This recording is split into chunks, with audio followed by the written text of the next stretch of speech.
previous year I had gone for my regular checkup and everything was fine. And then in 2000 I went for my annual there. That's when the doctor noticed that there was like that the pap smear had come back abnormal. So he's like, we need to do further testing to see what it is. So I went back, and then first thing was like a biopsy to see what it was.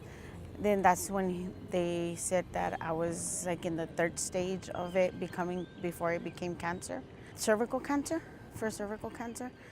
So he said that it needed to be treated right away. I remember asking him why did it happen? He mentioned that there's different strands of the HPV that cause that. So I was shocked, I was scared. I already had my first son. And when this happened, he said, you won't be able to have any more kids. But, thanks to him and all the doctors that helped out. I mean, I still have 2 more little ones, so. One of my kids, he's already 19, but whenever they told me, okay, we have it, I'm like, go ahead. I think he started his first dose, when he was 16. And then my middle one, he'll be 13 this year. But I think they started with him. I think they asked me as soon as he turned 12. So I'm like, yes, go ahead. No, I didn't even hesitate. I'm like, no, go ahead, give them the vaccine. And yeah, I wouldn't want them to go through what I went through, so.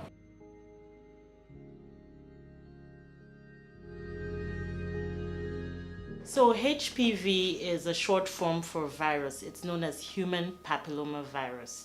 It's a virus, it's very common, it's transmitted through sexual activity, and it can cause several diseases depending on the type of HPV you get. So HPV is a sexually transmitted infection, so people get HPV through sexual transmission.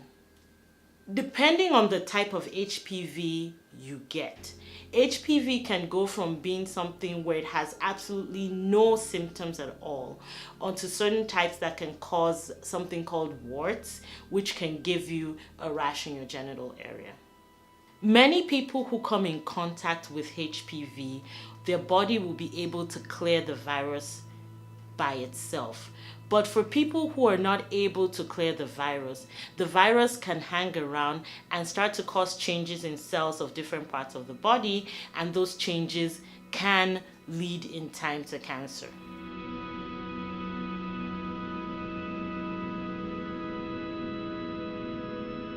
For the HPV vaccine, El Paso is doing really well. The rest of Texas is really looking at us to see what we're doing to help patients better understand the importance of receiving the HPV vaccine. Although we're doing well compared to the rest of Texas, nationally we are still below the goal. So we still have a lot of work to do to educate and bring awareness to the importance of getting vaccinated. Un alto porcentaje de nuestras familias pues vienen con una cultura muy arraigada, y cuando yo digo eso es de que les explicamos sobre la vacuna del PVH. Mucha gente cree que poniendo esta vacuna pues estamos abriendo un panel así de que tengan sexo libre. For teenagers, it's like talking about sex is not a common topic. We do mostly jokes about it. But if I were to talk about, oh, did you hear about the new video game that's coming out? All of my friends would come and talk about it.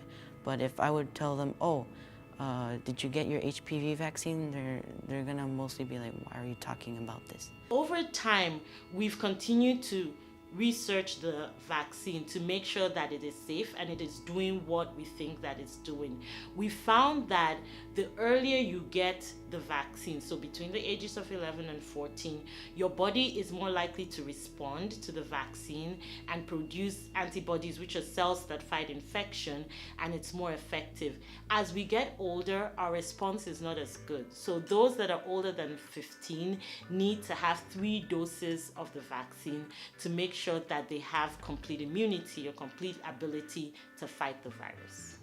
Tengo una hija de 15 años y un hijo de 18. La doctora me hizo la proposición de que si me gustaría ponerle la vacuna del papiloma humano. Mis hijos, gracias a Dios, yo platicamos que si les gustaría que la doctora les pusiera la vacuna del papiloma humano y ellos inmediatamente dijeron que estaba bien. Para mí primero está la salud de mis hijos y yo quiero protegerlos a futuro en su salud. I got the HPV vaccine about a year ago, which was referred by my pediatrician, my doctor. And then from there, my parents made a decision to give me the vaccine. Fue por la edad, siendo que la vacuna la ponían desde los 9 hasta los 26 años.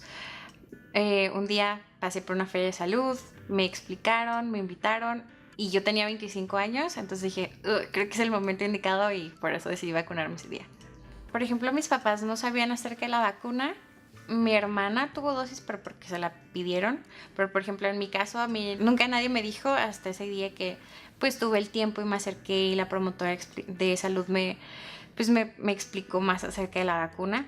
And, my daughter was 14, and I think that's when the HPV vaccination program was being offered to all school children. Well, the first thing that we thought about, we looked at was, oh my goodness, HPV virus and cancer. The vaccine is very effective in preventing cancer and severe precancerous lesions.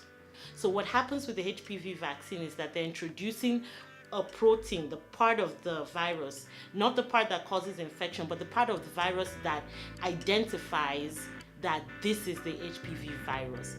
They send it to the cells in the body that help to fight infection so that those cells learn it, they train for it, and they're ready for it. Most of the side effects are really due to local reactions. It's pain at the site of injection, swelling, redness.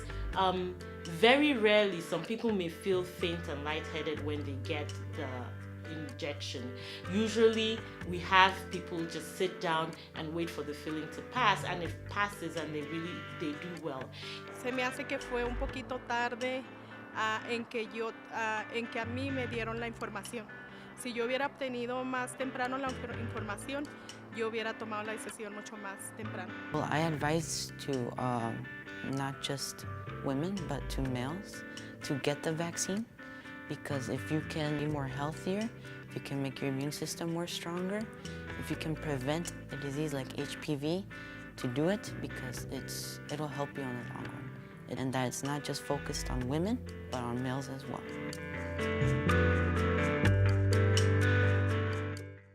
It is very, very critical that community members and their healthcare providers develop that relationship and open up this discussion about HPV.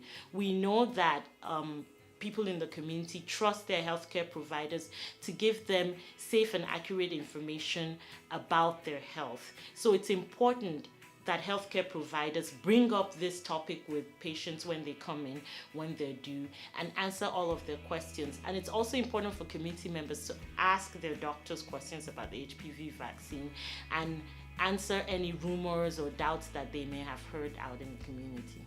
Yo creo que es una tarea que no podemos acabar ahorita. Yo creo que es muy importante que la promotora y el promotor de salud existan y salgan a las comunidades, informen la importancia de esta vacuna del VPH en nuestras comunidades y más en nuestras comunidades que están alejadas, que no tienen transporte, que les da pena ir con los doctores, que les da pena preguntar. Por favor, vayan y toquen esa puerta y lleven esa información.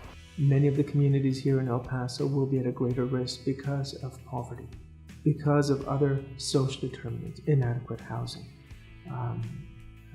and not having a good access to good nutrition. And so I think it's really important for us to work with our communities to begin to work together to address some of the root causes that make us susceptible. Most parents take their children to the doctor to get the vaccine so they can actually prove vaccination for school. That's I would say, the large majority of kids. That's what I mean by normalizing it. It's a very normal vaccine. The HPV vaccine is not in that level at this point. So it becomes a much different discussion with parents. And in many cases, either providers don't have the time, don't want to do it, and we know that for sure, or parents actually are hesitant because they're told that, hey, this is not a mandatory one, so you might not want to get it. I think as parents, it's really important that you consider this vaccine for your child because you're ultimately the one making the decision for your child. It's important to help prevent because as adults, if they do get HPV, it's hard to go back. And it's at a point where we start thinking, I should have given them that vaccine. Well, I would tell the parents that just because your child has an HPV vaccine, it's not an excuse for them to have sex, but it's mostly prevention. Because if you can prevent your child from having a disease, why wouldn't you? Por ejemplo, yo en particular, al principio decía, sí, solo les va a pasar a las personas o al que tienen muchas parejas. Pero en realidad hay veces que no es cierto. Así de que tú nunca sabes con quién ha estado tu pareja.